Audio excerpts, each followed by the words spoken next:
அந்தோணியாரின் அற்புத அதிசயங்களை அகிலமே அறிய தொடங்கியது. பதிதர்களை மரம் திருப்பவும் வல்லமையான மறையுரையை ஆற்றவும் குருமட துறவிகளுக்கு போதிக்க புனித அசிசி அந்தோணியாரை அழைத்தார்.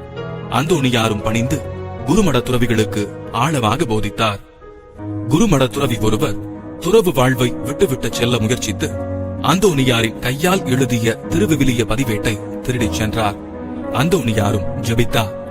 வழியில் அலகையால் சோதிக்கப்பட்ட துறவி மீண்டுமாக குருமடம் வந்து அந்தோணியாரிடம் மன்னிப்பு கேட்டு மீண்டும் மெய்ஞானம் பெற்ற முழு துறவியாக மாறினார்.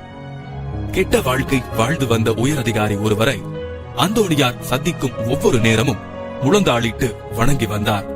இதை கண்ட உயரதிகாரி வாளால் அவரை வெட்ட வாளை உருவினார். ஆனால் வெட்ட முடியவில்லை.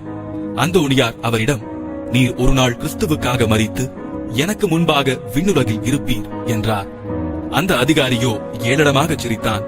பின் மௌனமாய் அவ்விடத்தை விட்டகன்றார். தன் வாழ்வை படிப்படியாக திருத்தினார். சிலுவை யுத்தத்தில் பங்கேற்று பாலஸ்தீனாவில் வேத சாட்சியாக இருந்தார். அந்தோணியாரின் வாக்கு நிறைவேறியது.